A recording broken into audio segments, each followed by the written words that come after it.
Hello and welcome to the channel online Adhikari. मेरा नाम है सौरभ यादव और आज आपको घटना सार का महाभारत वीडियो दिया जा रहा है। और इस लेक्चर का नाम महाभारत रखा गया है क्योंकि कई जगह हमने देखा कहीं रामायण चल रहा है, कहीं पे पापा वीडियो चल रहा है, कहीं पे मम्मी वीडियो चल रहा है, कहीं पे नानी वीडियो चल रहा है। तो हमने कहा कि देखते हैं महाभारत है कि नहीं। तो महाभारत नहीं था, इसलिए हमने इसको महाभारत रखा है इसका नाम। और यहाँ पर जो कि महत्वपूर्ण जून महीने से मतलब पिछला जो घटनासार था वहाँ से भी कुछ चीज़ें रखी गई हैं जो महत्वपूर्ण हमें लगी हैं, उसको हमने रखा है। उसके अलावा जब नई वाली घटनासार या बिहार पीसीएस प्री के पहले अगर आती है तो उसका भी पोस्टमार्टम एकदम अच्छे तरीके से कर दिया जाएगा। और उत्तर प्रदेश पीसीएस के पहले तो करना ही है, ठीक है। और इसको हम लोग बहुत तेज़ी से चलेंगे, बहुत तेज़ी से, जैसे गौरैया उड़ती है फुर फुर, वैसे गौरैया उड़ती है फुर फुर। गौरैया मतलब स्पैरो। तो आप लोग कमेंट करिएगा कि वर्ल्ड स्पैरो डे कब सेलिब्रेट किया जाता है और इस वर्ष 2022 की स्पैरो डे की थीम क्या है। पूरा घटनासार अच्छे से पढ़ लीजिए, जो भी लेक्चर दिए गए हैं यहाँ पर, जो पोस्टमार्टम किया गया है उसको अच्छे से पढ़ लीजिए। और ये भी वीडियो देख लीजिए। जिस दिन रिजल्ट मतलब जिस दिन पेपर होगा उस दिन पेपर देके जब निकलोगे तो कहोगे कि गली में आज चाँद निकला। ओके, तो इसलिए अच्छे तरीके से पढ़िए। और सौरभ ऑफिशियल टेलीग्राम चैनल की लिंक दी गई है डिस्क्रिप्शन में। उसके अलावा प्राचीन भारत या फिर और कोई सब्जेक्ट आप पढ़ना चाहते हैं तो लिंक डिस्क्रिप्शन में है। और चैनल पर जाकर देखिए, प्लेलिस्ट बनी हुई है, वहाँ पर पढ़िए। सौरभ ऑफिशियल पर रेगुलर मॉर्निंग में 8 से 10 क्विज होते हैं, किसी भी सब्जेक्ट के क्विज हो जाते हैं। वैसे करंट अफेयर के बहुत बेहतरीन क्विज होंगे, अभी नहीं कुछ दिन बाद ज़रूर होंगे। तो चलिए शुरू करते हैं। यहाँ पर लिखा है कि देश के 2 समुद्र तट कोवलम और ईडन को ब्लू फ्लैग प्रमाण पत्र, ठीक है। तो तमिलनाडु के कोवलम और पुडुचेरी के ईडन समुद्र तट को ब्लू फ्लैग प्रमाण पत्र दिया गया है। यह क्वेश्चन पीसीएस में पूछा नहीं गया, पिछले पीसीएस में पूछा नहीं गया, लेकिन इस बार चांसेस पूछे जाएं। उसके अलावा यह यूपीएससी के लिए भी महत्वपूर्ण है और साथ ही साथ बिहार पीसीएस, उत्तर प्रदेश पीसीएस में भी पूछा जा सकता है क्योंकि ज़्यादा पुराना नहीं है, सितंबर का करंट अफेयर है। अगर आप यूपीएससी का एग्ज़ाम दे रहे हैं तो आप पिछले यानी जनवरी से करंट अफेयर को फॉलो करिए, जनवरी से करंट अफेयर को पढ़िए। या तो आप विजन आईएएस ले लीजिए या बाजीराम आईएएस ले लीजिए या फिर ओनली आईएएस का मटेरियल ले लीजिए, किसी का भी मटेरियल ले लीजिए, बेहतर तरीके से पढ़िए। देश के 2 समुद्र तट कोवलम और ईडन को ब्लू फ्लैग प्रमाण पत्र। तमिलनाडु के कोवलम तमिलनाडु का है, पुडुचेरी का ईडन, ठीक है। इसी के साथ ब्लू फ्लैग प्रमाण पत्र पाने वाले जो समुद्र तट हैं उनकी संख्या 10 हो गई। कौन कौन सी है, यहाँ से सुमेलित करने के लिए क्वेश्चन बन सकता है। शिवराजपुर गुजरात का है।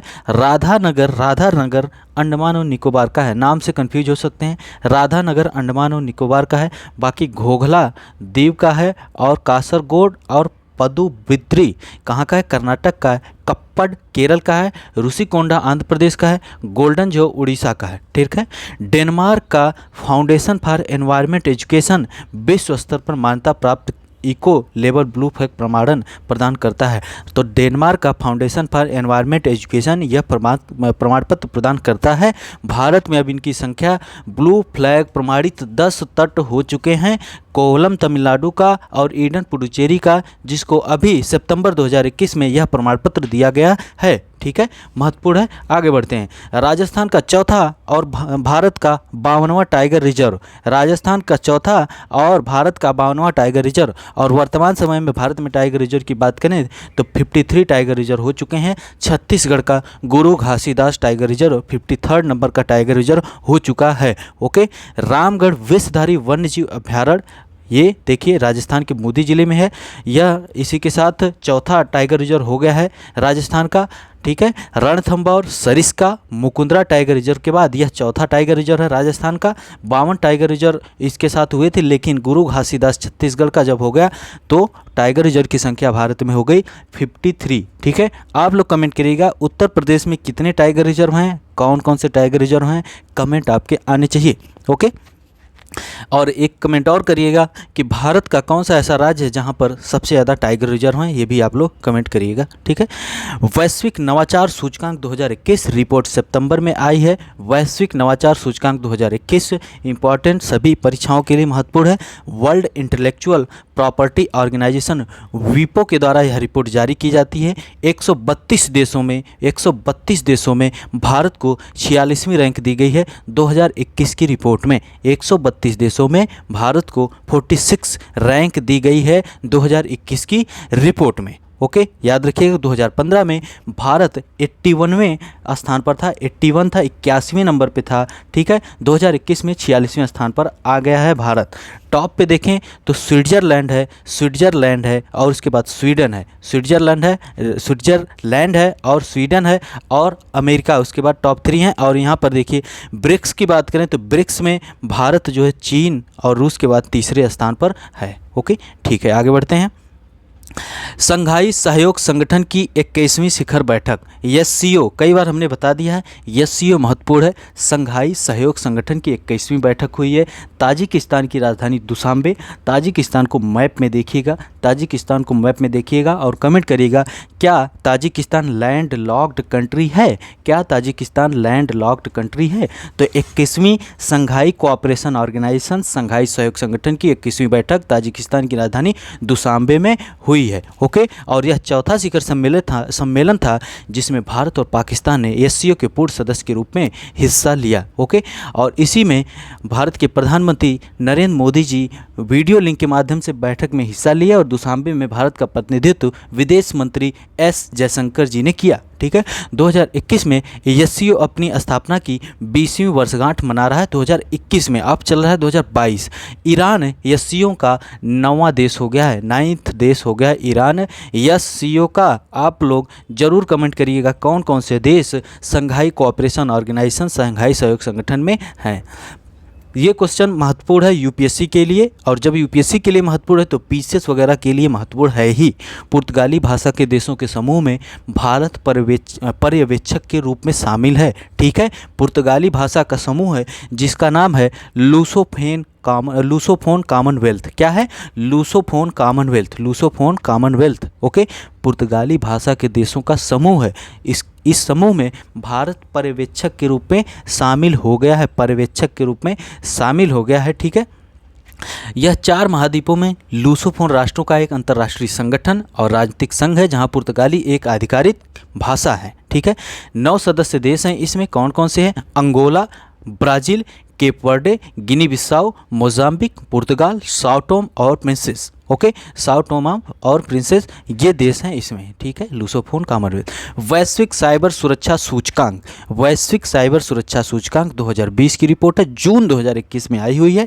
ITU इंटरनेशनल टेलीकम्युनिकेशन यूनियन, अंतर्राष्ट्रीय दूरसंचार संघ के द्वारा जारी की गई है। 194 देशों के लिए यह सूचकांक जारी किया गया, यह इंडेक्स जारी किया गया, जिसमें भारत को 10वां स्थान प्राप्त हुआ है। भारत 10वें स्थान पर है। भारत इस रिपोर्ट में, इस 2020 की रिपोर्ट जो है 2021 में जारी हुई है, जून 2021 में, तो जून में ही जारी होगी आगे की।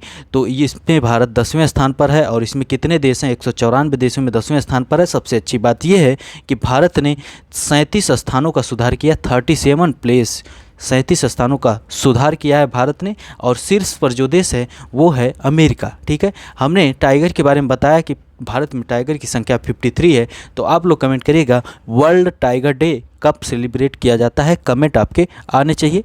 भारत 2050 तक बनेगा तीसरा सबसे बड़ा आयातक। अंतर्राष्ट्रीय व्यापार विभाग डिपार्टमेंट ऑफ इंटरनेशनल ट्रेड के द्वारा यह रिपोर्ट जारी की गई है सितंबर 2021 में कि भारत 2050 तक दुनिया का तीसरा सबसे बड़ा आयातक बन सकता है।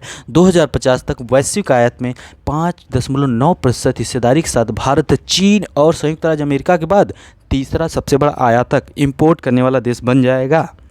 और अभी वर्तमान में 8वें स्थान पर है भारत। वर्तमान में 8वें स्थान पर है। भारत की आयात करने में हिस्सेदारी 2.8% है। ठीक है, 2050 तक डिपार्टमेंट ऑफ इंटरनेशनल ट्रेड की रिपोर्ट के अनुसार भारत विश्व का तीसरा सबसे बड़ा देश बन जाएगा जो आयात करता है चीज़ों को 5.9% हिस्सेदारी के साथ।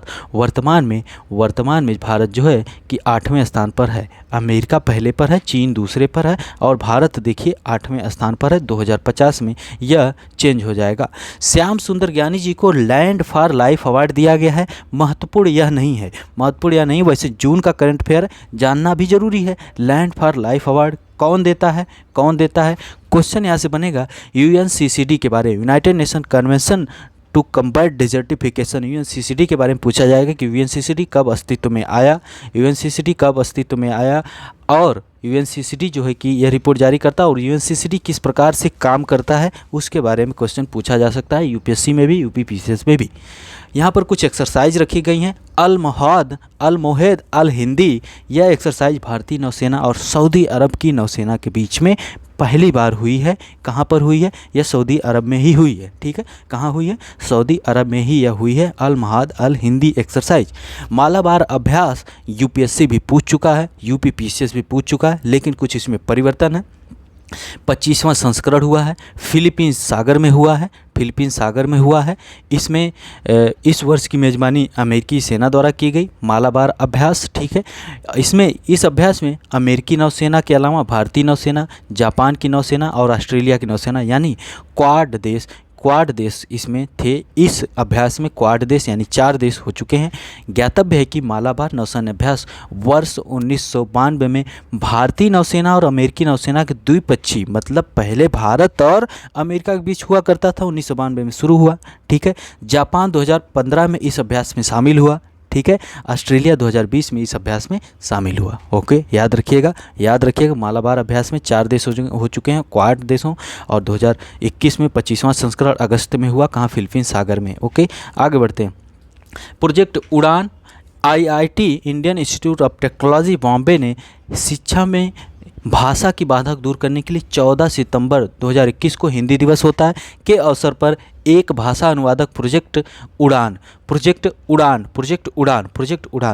भी कई स्कीम थी, जैसे उड़ान UDAN था, उड़े देश का आम नागरिक। तो ये प्रोजेक्ट UDAAN उड़ान। ठीक है, तो आईआईटी बॉम्बे के द्वारा यह बनाया गया है कि हिंदी दिवस के अवसर पर भाषा अनुवादक प्रोजेक्ट उड़ान लॉन्च किया गया, जो संदेशों के प्रवाह को बाधित करता है उसके लिए बनाया गया। प्रोजेक्ट उड़ान एक दान आधारित परियोजना है। इसमें एक संपूर्ण पारिस्थितिकी तंत्र है जो अंग्रेजी से हिंदी और अन्य सभी भारतीय भाषाओं में वैज्ञानिक और तकनीकी सामग्री का अनुवाद कर सकता है। याद रखिएगा, प्रोजेक्ट उड़ान। इस परियोजना का लक्ष्य 1 वर्ष में 500 इंजीनियरिंग ग्रंथों का हिंदी में और 3 वर्षों में 15 भारतीय भाषाओं में अनुवाद करना है। याद रखिएगा, भारत का पहला पूर्ण स्वामित्व वाला महिला पार्क हैदराबाद में अंतर्राष्ट्रीय महिला दिवस के अवसर पर 8 मार्च को अंतर्राष्ट्रीय महिला दिवस के अवसर पर खोला गया। पार्क जिसे फिक्की लेडीज़ ऑर्गेनाइजेशन द्वारा बढ़ावा दिया जा रहा है, याद रखिएगा, हैदराबाद। कवच प्रणाली के बारे में हमने आपको बता दिया है, लेकिन फिर सुनिए, रेलगाड़ियों को टकराने से बचाने के लिए कवच प्रणाली का सफल परीक्षण हुआ है। रेलगाड़ियों को टकराने से बचाने के लिए सफल परीक्षण हुआ। जीरो एक्सीडेंट मिशन के तहत रेलवे ने स्वदेशी तकनीक से इस प्रणाली का विकास किया है। ठीक है, कवच प्रणाली में अगर 2 ट्रेन स्पीड से एक दूसरे की तरफ आ रही हैं तो अपने आप ही ब्रेक लग जाता है। इसके अलावा जब ट्रेन फाटकों के पास पहुंचती है तो अपने आप सीटी भी बजने लगती है। ऑटोमेटिक ट्रेन प्रोटेक्शन प्रणाली तैयार की, जिसे कवच नाम दिया गया है। ठीक है, भारतीय रेलवे ने ऑटोमेटिक ट्रेन प्रोटेक्शन प्रणाली तैयार की, जिसे कवच नाम दिया गया है। इस प्रणाली में उच्च आवृत्ति के रेडियो संचार का प्रयोग किया जाता है। 11वीं सदी के संत रामानुजाचार्य की प्रतिमा स्टैचू ऑफ इक्वालिटी का कहाँ पर लोकार्पण किया गया? हैदराबाद में। कहाँ पर? हैदराबाद में। संत रामानुजाचार्य की 5 धातुओं से बनी है। ये 5 धातुएं कौन कौन सी? Copper, silver, gold, zinc, titanium. ठीक है, copper, silver, gold, zinc, titanium. 216 foot ऊंची यह प्रतिमा बैठी प्रतिमा वाली विश्व की दूसरी सबसे ऊंची प्रतिमा है। ठीक है, और यह 54 फीट ऊंचे आधार भवन पर आधारित है, जिसका नाम भद्र देवी है।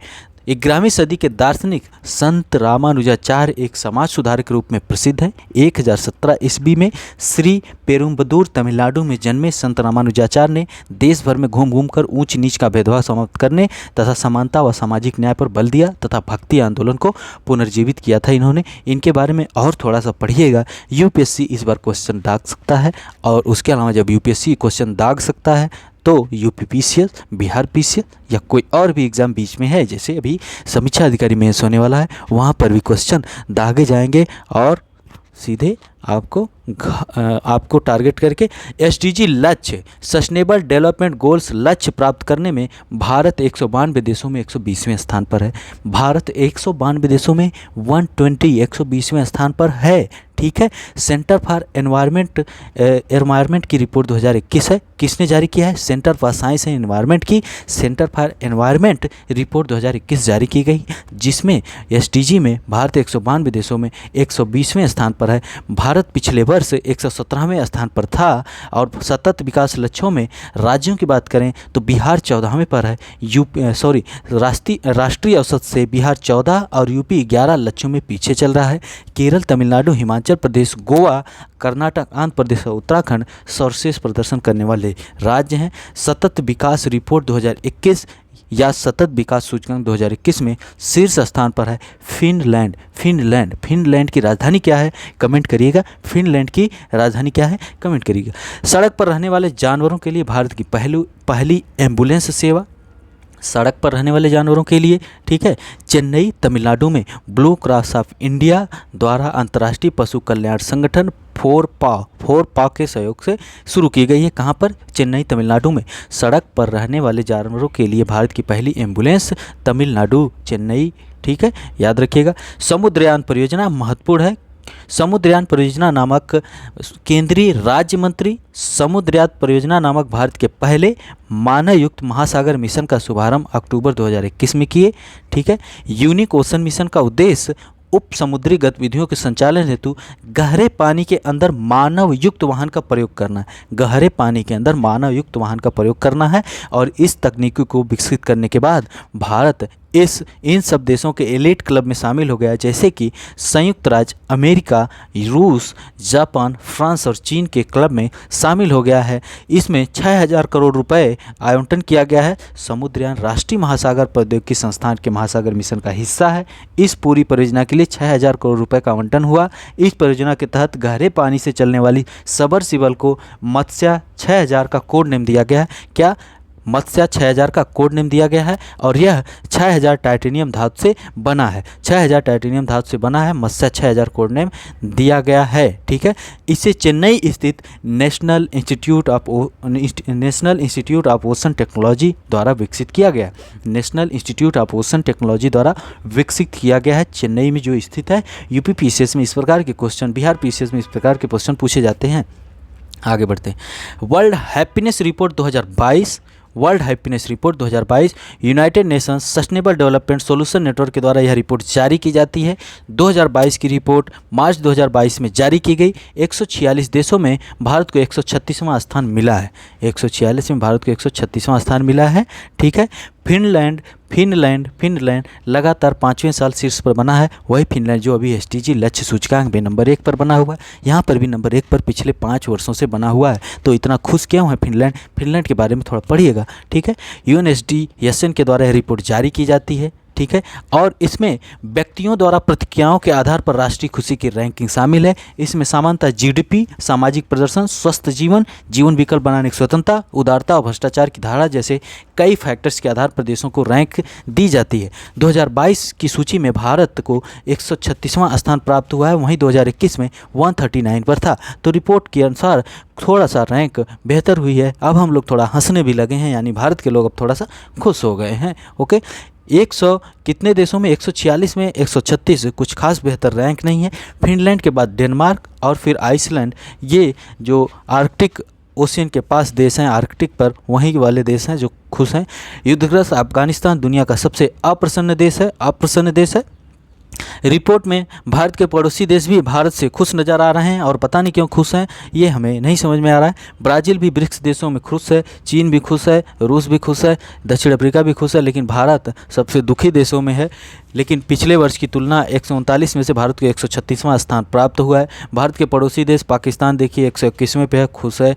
बांग्लादेश 94 पे है। श्रीलंका 127 पे है, जहाँ पर इस समय बड़ी बुरी स्थिति चल रही है। नेपाल 84वें स्थान पर है। इस बुरी स्थिति के अलावा भी यहाँ के लोग खुश हैं। हथियारों के आयात और निर्यात पर सिप्री की report, Stockholm International Peace Research Institute की रिपोर्ट आई है। Trends in international arms transfer 2021। Report के अनुसार भारत और सऊदी अरब 2017 से 21 के बीच हथियारों के सबसे बड़े आयातक हैं। इस रिपोर्ट के अनुसार जो है कि इंडिया, सऊदी अरब, मिस्र यानी इजिप्ट और ऑस्ट्रेलिया टॉप 4 के देश हैं। यानी नंबर 1 पर भारत है जो शीर्ष पर है, हथियारों का आयात करता है। फिर सऊदी अरब है, इसमा याद रखिएगा। इंडिया, सऊदी अरब, मिस्र और ऑस्ट्रेलिया टॉप के देश हैं। ओके, रिपोर्ट में भारत को सूची में सबसे शीर्ष हथियार आयातक देश के रूप में रखा गया है। याद रखिएगा, कुल हथियार आयात भारत का जो है कि कहाँ से होता है? रफू आयात मतलब रफू करते हैं लाके, तो यानी रूस से और फिर फ्रांस से और फिर यूएसए से, रसिया से, फ्रांस से, यूएसए से, यानी सर्वाधिक रूस से हमारा क्या होता है? आयात होता है, फिर फ्रांस से होता है, फिर यूएसए से होता है। और अगर हम बात करें हथियारों के निर्यात की बात करें तो उर्फ रफू किए तो उर्फ यूएसए सबसे ज़्यादा हथियारों का निर्यात करता है। ठीक है, रूस दूसरे नंबर पे है, फ्रांस तीसरे नंबर पे है। ठीक है, याद रखिएगा।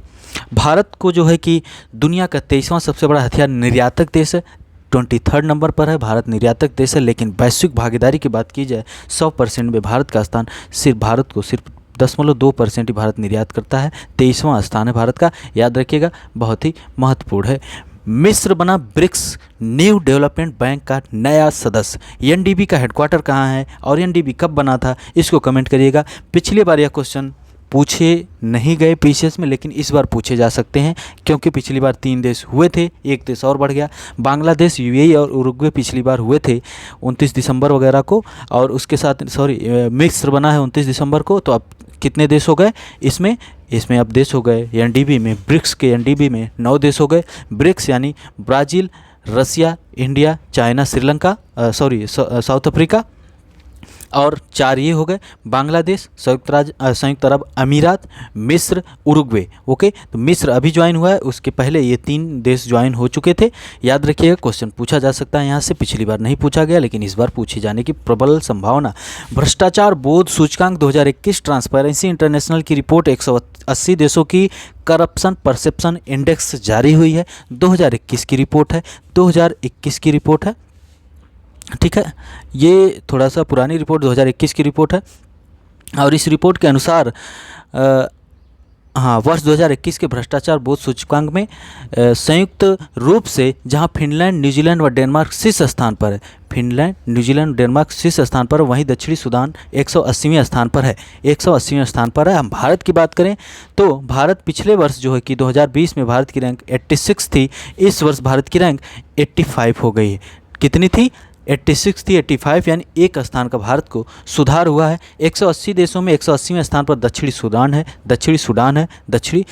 है। ठीक है, याद रखिएगा। और यहाँ पर भी डेनमार्क, फिनलैंड और न्यूजीलैंड को टॉप में रखा गया है, नंबर 1 पर हैं। तीनों देश हैं, डेनमार्क, फिनलैंड, न्यूजीलैंड टॉप पर हैं। भारत 85 पर है, 86 पिछले वर्ष था।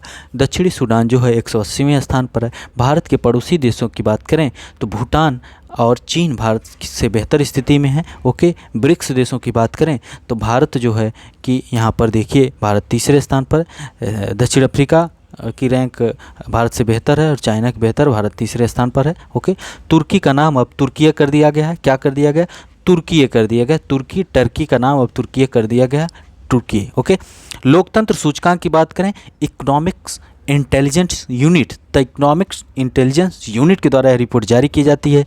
लोकतंत्र सूचकांक में भारत को, लोकतंत्र सूचकांक जो 2021 की रिपोर्ट है, भारत को 167 देशों में, 167 देशों में 46वां स्थान प्राप्त हुआ है। 46 नंबर पर भारत को रखा गया है। ठीक है, भारत में 7 स्थान का सुधार हुआ, क्योंकि पिछले वर्ष 2020 में भारत को 167 देशों में 53वां यानी 53rd नंबर पर रखा गया था। इस वर्ष भारत को 46 स्थान पर रखा गया है। 7 रैंक का सुधार हुआ है भारत में। ओके, नॉर्वे, न्यूजीलैंड और फिनलैंड टॉप पर है। नॉर्वे नंबर 1, न्यूजीलैंड दूसरे पे, फिनलैंड तीसरे पे।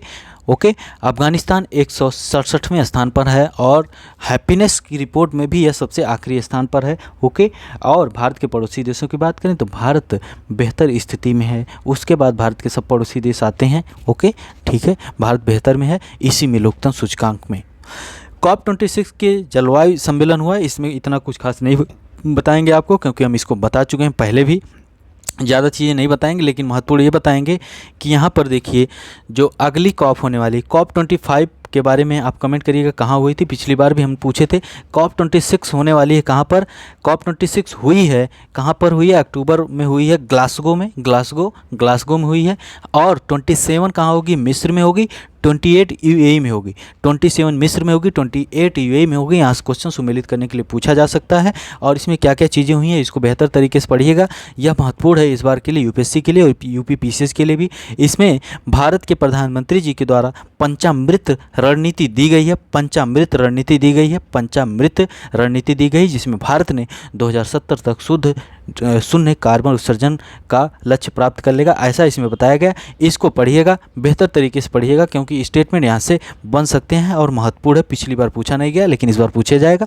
G20 देशों का 16वां शिखर सम्मेलन रोम इटली में हुआ। 16वां रोम इटली में हुआ, इटली की राजधानी रोम में हुआ। तो इटली की राजधानी रोम किस नदी के किनारे स्थित है? उसके अलावा आप बताइएगा कि रोम में किसका हेडक्वार्टर है? किसका हेडक्वार्टर है? ठीक है, कौन सी ऐसी संस्था है, कौन सा ऐसा संगठन है जिसका हेडक्वार्टर है? कमेंट करिएगा, कई बार हम पूछे हैं। याद रखिएगा G20 देशों का मोटो क्या था? People, planet and prosperity. People, planet and prosperity. G20 का 16वां रोम इटली में, 17वां होने वाला है इंडोनेशिया में, 18वां 2023 में भारत में, 19वां ब्राज़ील में। याद रखिएगा, ये सुमेलित करने के लिए पूछे जा सकते हैं। बहुत ही प्रबल संभावना इटली के रोम में 16वां, 17वां हुआ होगा इंडोनेशिया में 2022 में, यानी इस वर्ष। 18वां 2023 में भारत में होगा और 19वां जो है कि 2024 ब्राज़ील में होगा। ओके, केंद्रीय बजट में हम पहुंचते हैं। अब यहाँ पर बजट में कुछ प्राथमिकताएं दी गई हैं। प्राथमिकताओं के अलावा अभी हम लोग अमृत महोत्सव 2022 @75 से मना रहे थे, लेकिन अब @100 किया जाएगा। और अमृतकाल की घोषणा भी की गई कि 25 वर्ष जो होगा अमृतकाल होगा। इस वर्ष बजट में किसी विशेष वर्ग के हितों को ध्यान नहीं दिया गया है, जबकि इस वर्ष क्या किया गया है? विकास और रोजगार सृजन पर ध्यान केंद्रित किया गया है। 4 प्राथमिकताएं वित्त मंत्री जी ने बताई हैं। जो 4 प्राथमिकताएं हैं महत्वपूर्ण हैं। पीएम गति शक्ति, सबसे महत्वपूर्ण यही है। पीएम गति शक्ति के अनुसार पीएम गति शक्ति में 7 इंजन है। सड़क, रेलवे, एयरपोर्ट, पत्तन, सार्वजनिक परिवहन, जलमार्ग व लॉजिस्टिक अवसंरचना, समावेशी विकास और उत्पादकता में वृद्धि और निवेश, उदीयमान अवसर, ऊर्जा परिवर्तन, जलवायु कार्य योजना नंबर 3 है।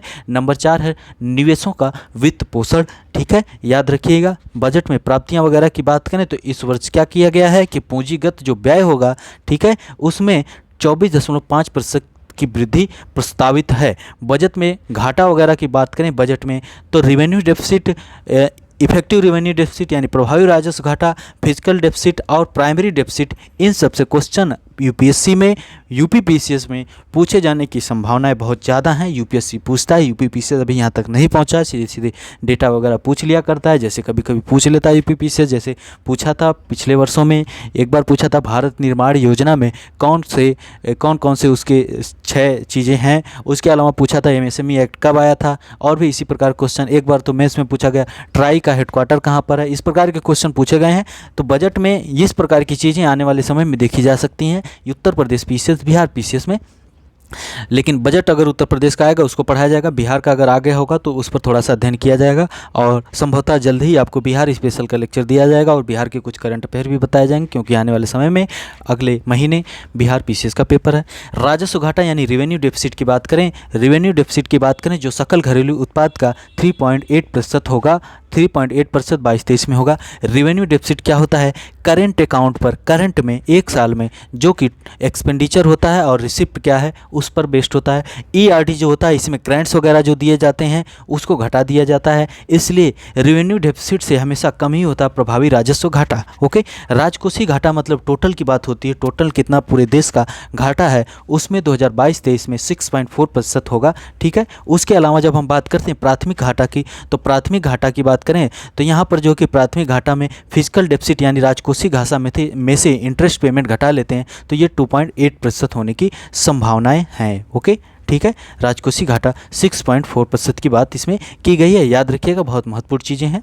इस बार सब्सिडी वगैरह कम की गई है, सब्सिडी वगैरह कम की गई है। इधर देखिए खाद्य सब्सिडी में सर्वाधिक कमी की गई 27.59%। ओके, और सरकार के कुल खर्च में लगभग 10% हिस्सा सब्सिडी का होता है। रक्षा के क्षेत्र में ज़्यादा आवंटन किया गया है, लेकिन एक चीज़ और कही गई है कि जितना भी आवंटन है उसमें से पहले 58% जो है कि रक्षा के क्षेत्र में खरीदारी होती थी घरेलू, लेकिन अब 68% उसको कर दिया गया। 68% पैसा जो खर्च होगा घरेलू खरीदारी होगी यहाँ पर, ठीक है। उसके अलावा यहाँ पर कुछ और चीज़ें हैं कि जैसे मिश्रित पेट्रोल की बात की गई। मिश्रित पेट्रोल 2 रुपये लीटर सस्ता होगा। मिश्रित पेट्रोल का मतलब एथेनॉल का सम्मिश्रण जिसमें होगा, ठीक है। उसके अलावा जिसमें वो नहीं होगा वो उतना महंगा होगा। कटिंग और पॉलिश किए गए हीरे और रत्नों पर सीमा शुल्क घटाकर 5% किया गया है, ओके। उसके अलावा यहाँ पर और भी कुछ चीज़ें महत्वपूर्ण जो हैं, जैसे कि यहाँ पर हम बात करें रेल मार्ग में, हमने कवच प्रणाली के बारे में बता दिया, कवच कवच कवच। उसके अलावा एक स्टेशन एक उत्पाद को शुरू करने की घोषणा की गई है। एक स्टेशन एक उत्पाद योजना शुरू की जाएगी, मतलब हर एक स्टेशन पर वहाँ का जो स्पेशल उत्पाद होगा उसको स्टेशन पर लाया जाएगा। आप लोग जाएंगे, मान लीजिए लखनऊ जाएंगे, लखनऊ उतरेंगे, लखनऊ कुछ अच्छी चीज़ होगी, आप लोग लेके बैग में रखेंगे और चले जाएंगे, है ना, अपने घर लेके, ठीक है। सड़क परिवहन पे बढ़ावा दे। पर्वतमाला की बात की गई इस बार। पर्वतमाला मतलब कि दुर्गम पहाड़ी क्षेत्रों में पारंपरिक सड़कों के पर्यावरण की दृष्टि से टिकाऊ विकल्प के रूप में राष्ट्रीय रोपवे विकास कार्यक्रम पर्वतमाला को triple P public private partnership mode पर चलाया जाएगा। 8 रोपवे परियोजनाओं के लिए अनुबंध दिए जाएंगे आने वाले समय में। कृषि की बात करें तो गंगा नदी के 5 किलोमीटर कॉरिडोर में आने वाले किसानों की ज़मीनों पर विशेष ध्यान दिया जाएगा। वहाँ पर ऑर्गेनिक फार्मिंग की बात की जाएगी। किसान ड्रोन्स को बढ़ावा देने की बात की गई है। उसके अलावा केन बेतवा लिंक परियोजना को लागू किया जाएगा, इसको शुरू किया जाएगा, ठीक है। सिंचाई, पेयजल, हाइड्रो वगैरह की इसमें व्यवस्था की जाएगी, मतलब सिंचाई के लिए, पेयजल के लिए, मतलब उससे बिजली भी उत्पन्न हो, ठीक। आगे बढ़ते हैं। एमएसएमई में भी कुछ चीज़ें की गई हैं। एमएसएमई एक्ट कब आया था उसको आप लोग कमेंट करिएगा। पिछली बार हमने क्वेश्चन पूछा था, किसी ने कमेंट नहीं किया है, बस आप लोग निकल लेते हैं। कौशल विकास के लिए भी कुछ चीज़ें की गई। शिक्षा में महत्वपूर्ण चीज़ है कि एक कक्षा एक टीवी चैनल की बात की गई है। 12 जो चैनल हैं अभी तक पीएम ई विद्या के अंतर्गत, एक कक्षा एक टीवी चैनल के अलावा 12 जो चैनल थे अब 200 टीवी चैनलों तक किया जाएगा उसका विस्तार, ओके। 1 से 12 तक की कक्षाओं के लिए क्षेत्रीय भाषाओं में पूरक शिक्षा प्रदान की जाएगी, ओके, ठीक है। आगे बढ़ते हैं। स्वास्थ्य की बात करें तो नेशनल टेलीमेंटल हेल्थ प्रोग्राम शुरू किया जाएगा। इसमें 23 उत्कृष्ट टेलीमेंटल हेल्थ सेंटर्स का नेटवर्क होगा, जिसमें national institute of medical health and neuro sciences एक नोडल सेंटर के रूप में काम करेगा और national institute for information technology Bengaluru तकनीकी सहायता प्रदान करेगा। पूर्वोत्तर क्षेत्र के लिए प्रधानमंत्री की विकास पहल है जिसका नाम है पीएम डिवाइन। समझ में नहीं आएगा जब सिर्फ लिख दिया जाएगा पीएम डिवाइन संबंधित है तो prime minister development initiative for north east region. तो बताइएगा आप लोग कि गारो खासी जयंतिया ये सब पहाड़ियाँ कहाँ पर पाई जाती हैं, कौन से पूर्वी भारत के राज्य में पाई जाती है। बजट की और महत्वपूर्ण घोषणाएं हैं कि डिजिटल करेंसी की शुरुआत की घोषणा की गई है। डिजिटल करेंसी की शुरुआत रिजर्व बैंक द्वारा की जाएगी, ठीक है। डिजिटल करेंसी की शुरुआत की बात की गई है। प्रमुख निर्यात की बात करें, भारत से क्या क्या निर्यात होता है सर्वाधिक, तो पेट्रोलियम के उत्पाद हैं 14.9%, मोती व बहुमूल्य पत्थर हैं 6.8%, लोहा एवं इस्पात 6%, औषधि फार्मुलेशन 4.7%, स्वर्ण व आभूषण 2.8%, ओके, ठीक है। और बात करते हैं कि हाँ, भारत के वस्तुगत निर्यातों के 5 प्रमुख गंतव्य कहाँ हैं। अमेरिका में सर्वाधिक निर्यात होता है, याद रखिएगा अमेरिका में सर्वाधिक निर्यात करता है भारत और भारत के साथ बेहतर बना हुआ है, ठीक है। सर्वाधिक वस्तुगत निर्यात जो है भारत का अमेरिका के साथ, फिर यूएई के साथ, संयुक्त अरब अमीरात, फिर चाइना के बाद साथ, फिर बांग्लादेश, फिर हांगकांग के साथ होता है भारत का निर्यात। उसके अलावा भारत के वस्तुगत आयातों की बात करें तो आयात क्या होता है, पेट्रोलियम, पेट्रोल डीजल ये सब जो है कि क्रूड वाला जो होता है वो, और स्वर्ण सोना, भारत के लोग सोने के बड़े शौकीन हैं तो सोना दूसरे नंबर पे। पेट्रोलियम पदार्थ की बात करें तीसरे पे है जो आयात किया जाता है। पल्स, प्रेशियस और सेमी प्रेशियस स्टोन, कोयला व कोक चौथे नंबर पर है, ओके, भारत का। और फिर दूसरी बात वस्तुगत आयातों की बात करें तो वस्तुगत आयात कहाँ से होता है, तो चाइना सबसे नंबर 1 पे, लेकिन यूएई नंबर 2 पर है। यूएई नंबर 2 पर जहाँ से आयात किया जाता है, यूएई नंबर 2 पर है जहाँ पर निर्यात भी किया जाता है भारत से, ओके, याद रखिएगा, ठीक है। चलिए चलिए चलिए आगे बढ़ते हैं। हाँ, यहाँ पर एक चीज़ लिखी गई कि भारत के वस्तुगत विदेशी व्यापार का विश्लेषण करते हुए यह भी बताया गया कि अमेरिका के साथ भारत का व्यापार शेष सर्वाधिक अनुकूल है, जबकि सर्वाधिक प्रतिकूल या चीन के साथ है। सबसे अनुकूल अमेरिका के साथ है, सबसे प्रतिकूल चीन के साथ है।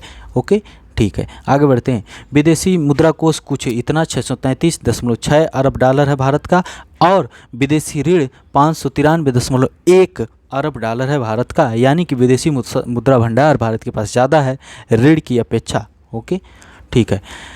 एशिया का चौथा शक्तिशाली देश है भारत, ऐसा लोवी इंस्टीट्यूट की एशियन पावर इंडेक्स 2021 की रिपोर्ट बता रही है। क्या कह रही है कि भारत एशिया का चौथा सबसे शक्तिशाली देश है। लोवी इंस्टीट्यूट की ये एशियन पावर इंडेक्स 2021 की रिपोर्ट यह बता रही, 26 देशों की रिपोर्ट है। इंडो पैसिफिक में भारत एशिया का चौथा सबसे शक्तिशाली देश है। तो सबसे बड़ा मतलब सबसे शक्तिशाली इंडो पैसिफिक के क्षेत्र में अमेरिका है, फिर चाइना है, फिर जापान है, फिर इंडिया चौथे नंबर पर है। इंडिया, अमेरिका, चाइना, जापान के बाद भारत चौथे नंबर पर है लोवी इंस्टीट्यूट की एशियन पावर इंडेक्स 2021 की रिपोर्ट में इंडो पैसिफिक के क्षेत्रों में। ओके, आगे बढ़ते हैं। नेपाल भारत की यूपीआई आजकल आप लोग पेमेंट करते होंगे, UPI unified payment interface, UPI जो भारत अब यूपीआई अगर पेमेंट करते हैं तो आप नेपाल अगर घूमने जाएं, मतलब नेपाल की विदेश यात्रा अगर आप करें तो आप जा सकते हैं सीधे लखीमपुर खीरी जाइए, वहाँ से सीधे पार कर जाइए। और भारत के उत्तर प्रदेश के 7 जिले नेपाल के साथ सीमा साझा करते हैं। वहाँ से क्वेश्चन 2021 पीसीएस प्री में क्वेश्चन पूछा गया था। हम उत्तर प्रदेश पढ़ाए थे तो उसमें हमने बताया था कि पीके बस महाराज, जिसको याद रहा होगा उसने मारा होगा और खुश हो गया होगा। पीलीभीत, लखीमपुर खीरी, बहराइच, श्रावस्ती, बलरामपुर, सिद्धार्थनगर, महाराजगंज। ठीक है, आगे बढ़ते हैं। यूपीआई अब वहाँ पर आप जाकर पेमेंट कर सकते हैं नेपाल में और एंजॉय कर सकते हैं, पहाड़ों पे चढ़ सकते हैं, उसके बाद नदी में नहा सकते हैं, शैम्पू से बाल भी धुल सकते हैं। ठीक है, नेपाल में जाके। एसबीआई का फार्मोसा बांड भारतीय स्टेट बैंक ने जनवरी 2022 को 30 करोड़ डॉलर के फार्मोसा बांड को जारी किया। साथ ही इंडिया आईएनएक्स गिफ्ट आईएफएससी पर जारी करने को सूचीबद्ध किया है। इंडिया आईएनएक्स गिफ्ट आईएफएससी पर जारी करने को सूचीबद्ध किया है। ऋणदाता एसबीआई फार्मोसा बांड के माध्यम से धन एकत्र करने वाली पहली भारतीय बैंक है। ठीक है, फार्मोसा बॉन्ड के माध्यम से धन एकत्र करने वाला पहला भारतीय बैंक है। फार्मोसा बॉन्ड ताइवान में जारी किया गया एक बॉन्ड है। एसबीआई पहला जारी करता था, जिसके ग्रीन बॉन्ड को नवंबर 2021 में लग्जमबर्ग स्टॉक एक्सचेंज में एक समझौता ज्ञापन के माध्यम से सूचीबद्ध किया गया था, जिसे देशों एक्सचेंजों द्वारा कर्ज किया गया है। किसी भी भारतीय वाणिज्यिक बैंक द्वारा फार्मोसा बॉन्ड का यह पहला सफल निर्गम विदेशी निवेशकों द्वारा भारत विकास गाथा और एसबीआई में भी दिखाए गए विश्वास का परिणाम है। याद रखिएगा, फार्मोसा बॉन्ड एसबीआई। वैश्विक भूखमरी सूचकांक 2021 की रिपोर्ट है, लेकिन महत्वपूर्ण रिपोर्ट है। क्वेश्चन पूछा भी गया पीसीएस में या समीक्षा अधिकारी में क्वेश्चन ऐसे पूछा गया। इस रिपोर्ट को कंसर्न वर्ल्ड वाइड और जर्मनी का संगठन वेल्ट हंगर हेल्प के द्वारा जारी किया गया। आयरलैंड की एजेंसी कंसर्न वर्ल्ड वाइड और जर्मनी का संगठन वेल्ट हंगर हेल्प के द्वारा जारी किया गया। 116 देशों की रैंकिंग है, 101वें स्थान पर भारत को रखा गया है। भारत जो है पड़ोसी देश भारत के पाकिस्तान, बांग्लादेश, नेपाल से भी पीछे है। रिपोर्ट में भारत के भूख के स्तर को खतरनाक बताया गया है। ठीक है, रिपोर्ट के अनुसार भारत के भूख के स्तर को खतरनाक बताया गया, 101वें स्थान पर रखा गया है। 116 देशों में concern world wide belt hunger help की रिपोर्ट के अनुसार भारत से बेहतर स्थिति में है श्रीलंका, बांग्लादेश, नेपाल, पाकिस्तान और भारत। ठीक है, और क्यों, इस रिपोर्ट का आधार क्या है, कैसे रिपोर्ट जारी की जाती है? महत्वपूर्ण चीज़ ये है, यूपीएससी क्वेश्चन यहाँ से पूछ सकता है और यूपी से रिपोर्ट पूछते पूछते थक चुका है। अब वह पूछेगा किस आधार पर जारी की गई है। अल्प पोषण अपर्याप्त कैलोरी सेवन वाली जनसंख्या। बात सत्य है, आपको सत्य ना लगे तो आप जाकर खुद किसी गाँव में, किसी एक डिस्ट्रिक्ट में पूरा आप जाकर सर्वे कर सकते हैं, आपको ये चीज़ें सामने दिखेंगी। अल्प पोषण यानी अपर्याप्त कैलोरी सेवन करने वाली जनसंख्या। दूसरी चाइल्ड वेस्टिंग क्या है? 5 साल से कम उम्र के बच्चों का हिस्सा जिनका वजन ऊंचाई के हिसाब से कम है, यह तीव्र कुपोषण को दर्शाता है। आप जाकर सर्वे करिए, आपको चीज़ें मिलेंगी। चाइल्ड स्टंटिंग की बात करें, 5 साल से कम उम्र के बच्चों का हिस्सा जिनका वजन उनकी उम्र के हिसाब से कम है, यह कुपोषण को दर्शाता है। बाल मृत्यु दर 5 साल से कम उम्र के बच्चों की मृत्यु, तो यह क्राइटेरिया है और इस क्राइटेरिया के हिसाब से भारत जो है 101वें स्थान पर है। लेकिन इस प्रकार से अगर हम सर्वे करें तो हमें स्थिति यह मिलेगी, लेकिन हमें नहीं लगता कि भारत के पड़ोसी देश पाकिस्तान, भारत के पड़ोसी देश बांग्लादेश, भारत के पड़ोसी देश श्रीलंका, भारत के और भी पड़ोसी देशों में भी यही स्थितियां हैं, ठीक है। लेकिन भारत उनसे बेहतर है, फिर भी रिपोर्ट में इस प्रकार से दिखाया गया है। आप सर्वे करेंगे तो ये चीज़ें मिलेंगी, हैं ये चीज़ें, लेकिन आप सर्वे दूसरे देशों का भारत के पड़ोसियों का करेंगे तो इससे बुरी भी स्थिति हो सकती है। चलिए आगे देखते हैं। हाँ, देश सोमालिया जो है 116वें स्थान पर। सोमालिया की राजधानी क्या है, कमेंट करिएगा, कमेंट जरूर करिएगा, ओके। उत्तर प्रदेश का बखीरा वन्यजीव अभ्यारण्य और हैदरपुर आर्द्रभूमि रामसर साइट घोषित। बखीरा याद रखिएगा, कब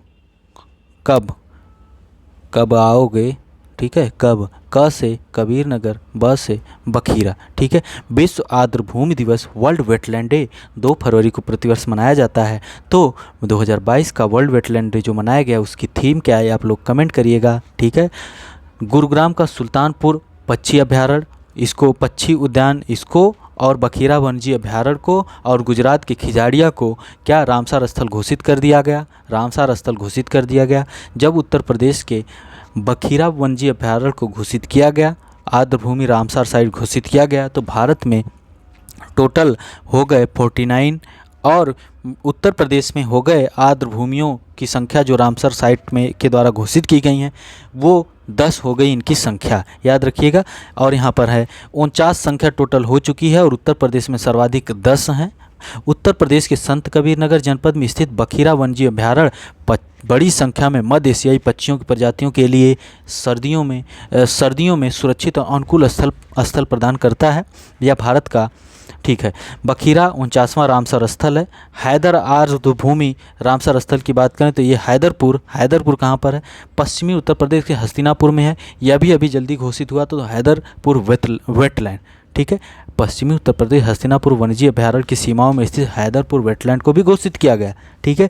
हैदरपुर एक मानव निर्मित आर्द्रभूमि है जिनका निर्माण 1984 में मध्य गंगा बैराज के निर्माण के बाद हुआ था। गंगा और सोलानी नदी के बीच में यह फैला है वेटलैंड जैव विविधता का केंद्र बना हुआ है, ठीक है। तो उत्तर प्रदेश में हो गई संख्या 10 और भारत में हो गई संख्या 49। वर्ल्ड वेटलैंड डे की थीम क्या है, इसको आपको कमेंट करना है।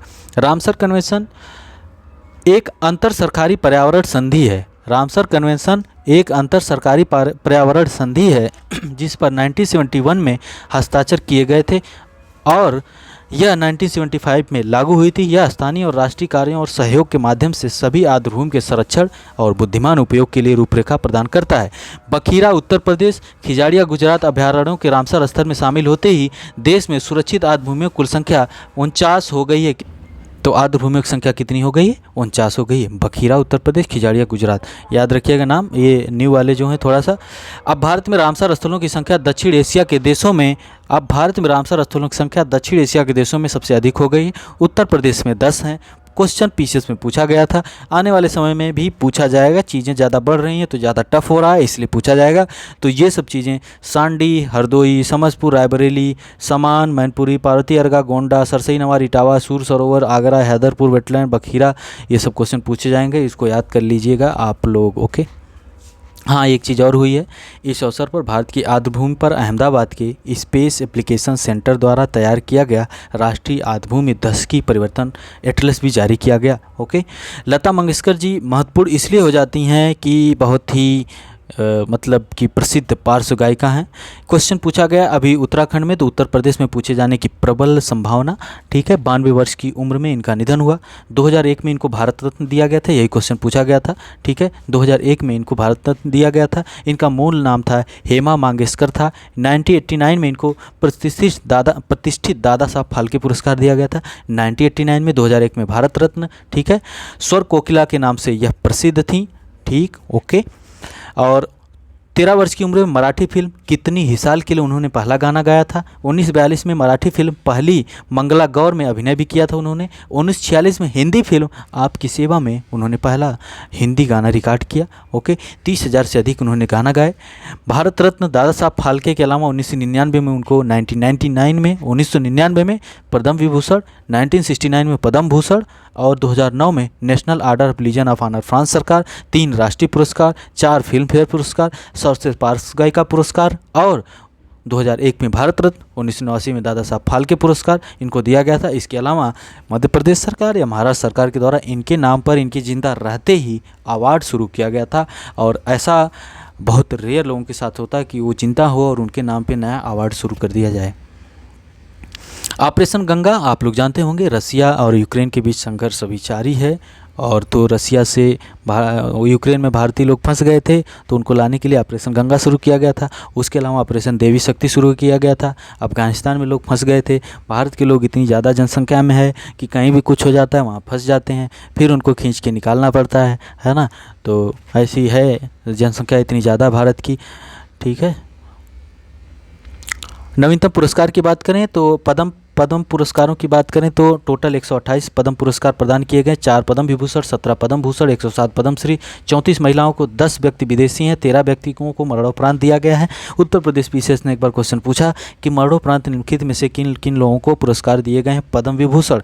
तो इस बार जनरल बिपिन रावत को मरणोपरांत, इस बार मरणोपरांत श्री राधेश्याम खेमक्या उत्तर प्रदेश संबंधित हैं मरणोपरांत, और श्री कल्याण सिंह उत्तर प्रदेश संबंधित उत्तर प्रदेश के सीएम भी रहे, उनको मरणोपरांत दिया गया। और एक है प्रभा अत्रे महाराष्ट्र के हैं, कला के क्षेत्र में इनको दिया गया है पद्म विभूषण, यानी 4 लोगों को दिया गया। पद्म भूषण 17 हस्तियों को दिया गया, इनका नाम क्विज के द्वारा आपको कराए जाएंगे। और इसके अलावा कितने लोगों को 128 टोटल दिए गए, जिसमें से 107 पद्म श्री पुरस्कार हैं, 34 महिलाएं हैं, याद रखिएगा। इस बार ज्ञानपीठ पुरस्कार बहुत महत्वपूर्ण है क्योंकि 2020 और 21 का एक साथ दिया गया है। 2020 का 56वां ज्ञानपीठ पुरस्कार 56 नंबर का, याद रखिए, नंबर भी याद रखिए। 56वां ज्ञानपीठ पुरस्कार असमिया कथाकार नीलमणि फूकन को, नील का दाम याद रखिएगा, नील का दाम, ठीक है। तो 56वां नीलमणि फूकन को, दा से दामोदर माउजो को दिया गया 57वां, है ना। 56 नंबर का दिया गया 2020 वाला किसको, नीलमणि फूकन को, असमिया कथाकार हैं।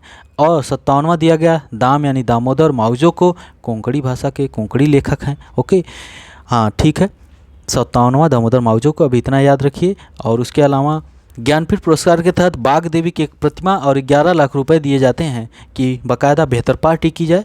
साहित्य अकादमी पुरस्कार 2021, साहित्य अकादमी पुरस्कार कई भाषाओं में दिए जाते हैं, जिसमें से हिंदी भाषा, इंग्लिश भाषा को हम लोग याद करेंगे। दया प्रकाश सिन्हा को दिया गया हिंदी भाषा के लिए, सम्राट अशोक उनकी रचना है। दया प्रकाश सिन्हा, दया प्रकाश सिन्हा, सम्राट अशोक, ठीक है। सम्राट अशोक जो था उसके 8वें मतलब कलिंग युद्ध जब हुआ था उसके बाद उसने धम्म की नीति का पालन किया था।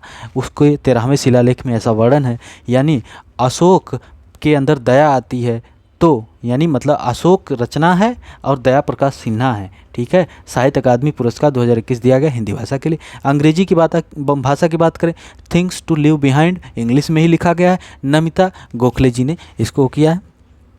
और साहित्य अकादमी पुरस्कार संविधान की 8वीं अनुसूची में शामिल 22 भाषाओं के अतिरिक्त अंग्रेजी व राजस्थानी सहित कुल 24 भाषाओं में दिए जाते हैं। और साहित्य अकादमी युवा पुरस्कार भी दिए गए हैं, जिसमें हिमांशु वाजपेयी को किस्सा लखनऊ यानी लखनऊ के आमी किस्से के लिए अंग्रेजी भाषा के लिए दिया गया, और ये हिंदी भाषा के लिए दिया गया। और अंग्रेजी भाषा के लिए मेघा मजूमदार को दिया गया है, उनका उपन्यास अबर्निंग के लिए दिया गया है। कल या परसों सौरभ ऑफिशियल टेलीग्राम चैनल पर इस प्रकार के क्विज कराए गए थे। शांति निशस्त्रीकरण एवं विकास हेतु इंदिरा गांधी पुरस्कार 2021 दिया गया। प्रथम संस्था है, प्रथम कमज़ोर वर्गों के बच्चों के लिए गुणवत्तापूर्ण शिक्षा उपलब्ध कराने के लिए समर्पित संस्था को दिया गया है, ठीक है। और ये पुरस्कार एक बार यूपीएससी ने शायद 2014 में ये पुरस्कार यूपीएससी सीधे पूछ लिया था। नेताजी सुभाष चंद्र बोस आपदा प्रबंधन पुरस्कार दिया गया। गृह मंत्रालय के द्वारा, होम मिनिस्ट्री के द्वारा यह घोषणा की गई। संस्थागत श्रेणी में गुजरात आपदा प्रबंधन संस्थान को, यानी एक संस्थागत में दिया जाता है, एक व्यक्तिगत में दिया जाता है। तो सिक्किम आपदा प्रबंधन प्राधिकरण के उपाध्यक्ष विनोद को इनका विनोद प्रयोग करने के लिए दे दिया गया, ठीक। ठीक है। विनोद शर्मा जी को आपदा पुरस्कार, गुजरात आपदा प्रबंधन पुरस्कार को संस्थागत श्रेणी में सुभाष चंद्र बोस आपदा प्रबंधन पुरस्कार दिया गया है। इस पुरस्कार की घोषणा 2019 से ही की गई है। प्रधानमंत्री श्री नरेंद्र मोदी जी को भूटान का सर्वोच्च नागरिक सम्मान दिया गया। नगदक पेलजी खोरलो नाम है इस सम्मान का। मोदी जी को भूटान का सर्वोच्च नागरिक पुरस्कार दिया गया, याद रखिए। मिस वर्ल्ड बनी है, 17वीं मिस वर्ल्ड बनी है कैरोलिना बिलावस्का पोलैंड की। कैरोलिना बिलावस्का पोलैंड की हैं। हरनाथ संधू मिस यूनिवर्स 2021 बनी है, भारत की हैं। इजराइल में आयोजन हुआ था। हरनाथ संधू ने जीतने में सफलता प्राप्त की है। 21 वर्ष की हैं हरनाथ संधू। यह तीसरा वर्ष है जब मिस यूनिवर्स का ताज किसी भारतीय के सर पर सजा है, ठीक है। इससे पूर्व 21 वर्ष बाद सजा है, यानी जब वो पैदा हुई थी उसके पहले प्राप्त किया था लारा दत्ता जी ने, ठीक है। लारा 2000 में उन्होंने प्राप्त किया था। सुष्मिता सेन 1994 प्राप्त की थी। सुष्मिता सेन जानते होंगे इन लोगों को। सुष्मिता सेन की बहुत सी मूवी है गोविंदा के साथ, लारा दत्ता जी की बहुत सी मूवी है उन लोगों के साथ, आप लोग देखे होंगे क्योंकि इतने भी सीधे साधे नहीं हैं। स्पेस एक्स के CEO एलन मस्क टाइम्स पत्रिका के 2021 के person of the year, Elon Musk को जानते होंगे, टाइम्स पत्रिका के पर्सन ऑफ द ईयर घोषित किए गए। टेस्ला भी इनकी कंपनी, बड़ी महंगी कारें आती हैं, हमने एक बार सर्च किया था। पिछले वर्ष 2020 में टाइम ने यह सम्मान बाइडेन और कमला हैरिस को दिया था। ये महत्वपूर्ण है, टाइम पत्रिका ने एंटरटेनर ऑफ द ईयर पुरस्कार दिया है किसको? अमेरिका की गायिका व गीत लेखिका हैं ओलिविया रोड्रिगो को, और athlete of the year Simone Biles को दिया है। ये भी अमेरिका के हैं, तो सब लोग अमेरिका के ही हैं, ओके। बाकी लोग तो फेमस होते ही नहीं। सैयद मुश्ताक अली ट्रॉफी में, ठीक है, कर्नाटक को 4 विकेट से तमिलनाडु ने हराया। तमिलनाडु ने किसको हराया? कर्नाटक को 4 विकेट से हराया सैयद मुश्ताक अली ट्रॉफी में, ओके। उसके अलावा इसमें एक रिकॉर्ड हुआ है इस टूर्नामेंट में। 8 नवंबर को मणिपुर के विरुद्ध एक मैच में विदर्भ के गेंदबाज अक्षय कार्नेवर ने अपने 4 ओवर के कोटे में एक भी रन न देकर इतिहास रचा। T20 क्रिकेट में राष्ट्रीय या अंतर्राष्ट्रीय स्तर पर किसी भी गेंदबाज ने ऐसी उपलब्धि इससे पूर्व प्राप्त नहीं की है, ओके, ठीक है। IPL की बात करें, रूपे बना IPL 2022 का ऑफिशियल पार्टनर इस समय चल रहा है। टाटा समूह अब IPL का टाइटल प्रायोजक हो चुका है। टाटा समूह IPL का टाइटल प्रायोजक हो चुका है। टाटा अब लिख के आ रहा है टाटा IPL, वीवो नहीं आ रहा है अब लिख के, है ना, पहले वीवो आता था। टाटा IPL 2022 में यह 15वां संस्करण है। टूर्नामेंट मुंबई और पुणे में खेला जाएगा। IPL में अब 10 टीमें हैं, 2 टीमें कौन सी नई हुई हैं? 2 न्यू टीमें। कुछ लोगों ने पिछली बार कमेंट किया था, फिर से कमेंट करिएगा, याद हो जाएगा। ICC के पुरस्कार, स्मृति मंधाना को ICC महिला क्रिकेटर ऑफ द ईयर 2021 के लिए राचेल हेहो फ्लिंट ट्रॉफी का विजेता घोषित किया गया है। ICC 2021 में किसको? स्मृति मंधाना को। ये बहुत महत्वपूर्ण है। ऑस्ट्रेलियन ओपन बहुत ही महत्वपूर्ण है। ऑस्ट्रेलियन ओपन जो होते हैं 4 होते हैं, याद रखिए। अफवा ऑस्ट्रेलियन, फ्रेंच, विंबलडन और US ओपन। पुरुष एकल जो हुआ है, स्पेन के राफेल नडाल ने सर्वाधिक ग्रैंड स्लैम खिताब जीतकर इतिहास रच दिया। कैसे इतिहास रचा? क्योंकि इन्होंने 21वां ग्रैंड स्लैम जीत लिया। इसके पहले नडाल ने 2 दिग्गज जो खिलाड़ी हैं, रोजर फेडरर और नोवाक जोकोविच को पीछे छोड़ दिया। ये लोग 20-20 जीते हैं। इसने क्या किया? नडाल जो हैं स्पेन के हैं, इन्होंने क्या किया? 21 जीत लिया, है ना। इस बार ऑस्ट्रेलियन ओपन में इन्होंने हराया है, नडाल ने रूस के डेनिल मेदवेदेव को हराया है, ठीक है, महत्वपूर्ण हो जाएगा। स्टेटमेंट वाइज 2018 समीक्षा अधिकारी में यहाँ से क्वेश्चन एक पूछा गया था, तो इसलिए सतर्क रहिए और सुरक्षित रहिए, देखते रहिए क्या बोलते हैं उसको, क्राइम पेट्रोल। सतर्क रहिए, सुरक्षित रहिए।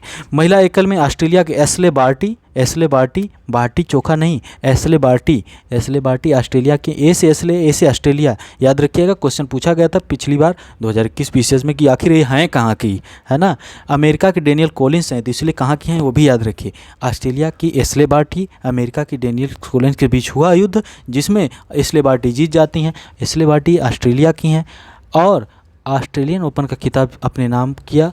इस खिताब को जीतने के कुछ दिन बाद एशले बार्टी ने मात्र 25 वर्ष की उम्र में अंतर्राष्ट्रीय टेनिस से संन्यास की घोषणा कर दी और सबको चौंका दिया। हो सकता है एशले बार्टी का टारगेट रहा हो कि जीत लेंगे, नहीं तो फिर हार जाएंगे तो रोना पड़ेगा। जीत के आराम करो, अब एंजॉय करो ज़िंदगी, बार बार क्यों टेंशन लो, है ना। यहाँ पर बीजिंग शीतकालीन ओलंपिक लिखा हुआ है, बीजिंग में हुआ। शीतकालीन ओलंपिक 2022 बीजिंग में हुआ। 24वां शीतकालीन ओलंपिक था, ठीक है, फरवरी 2022 तक चला है। इसके बाद 2026 वाला शीतकालीन ओलंपिक जो होगा वो मिलान यानी इटली में होगा, ठीक है, इटली में होगा ठीक है।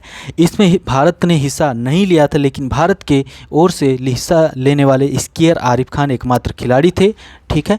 इसका शुभंकर था Bing Dwen Dwen, Dwen Dwen मुस्कुराता हुआ पांडा हिंदी में, बिंग ड्वेन ड्वेन, ठीक है। और शुभंकर था पैरा ओलंपिक का सुई रॉन रॉन, सुई रॉन रॉन, ठीक है।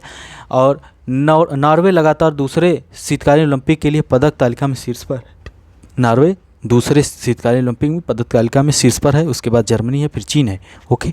उसके अलावा जब यहाँ पर होता है बीजिंग पैरा ओलंपिक होता है, पैरा ओलंपिक में चीन टॉप पर है। इसका जो है कि मोटो था together for a shared future, together for a shared future, ठीक है। ये यहाँ पर शीतकालीन ओलंपिक इसलिए बता रहे हैं क्योंकि कई बार क्वेश्चन पूछे गए हैं यहाँ से कि इनका मोटो क्या है ना, कौन सी टीम नंबर 1 पर है। उसके अलावा भी उत्तराखंड पीसीएस में क्वेश्चन पूछा गया था, जो क्वेश्चन सीधे सीधे टोक्यो ओलंपिक 2020 वाला पूछा गया था, उत्तर प्रदेश पीसीएस में सीधे सीधे क्वेश्चन पूछ दिया गया, लेकिन अब थोड़ा सा पुराना हो गया है, लेकिन थोड़ा सा उसको भी आप लोग देख लीजिएगा। और इसी के साथ ये जो महत्वपूर्ण महाभारत सीरीज थी घटनासार की, वो कंप्लीट होती है। बहुत ही महत्वपूर्ण चीज़ों को यहाँ पर रखा गया है, और भी बहुत सी चीज़ें होंगी, बेहतर करंट अफेयर मतलब और भी करंट अफेयर जो होंगे हमें लगेंगे महत्वपूर्ण, उसको हम क्विज में रखेंगे। अब डेली 2-3 क्वेश्चन क्विज के होंगे सौरभ ऑफिशियल टेलीग्राम चैनल पर, इसलिए ज्वाइन कर लीजिए। मिलते हैं अगले लेक्चर में, बहुत बहुत धन्यवाद।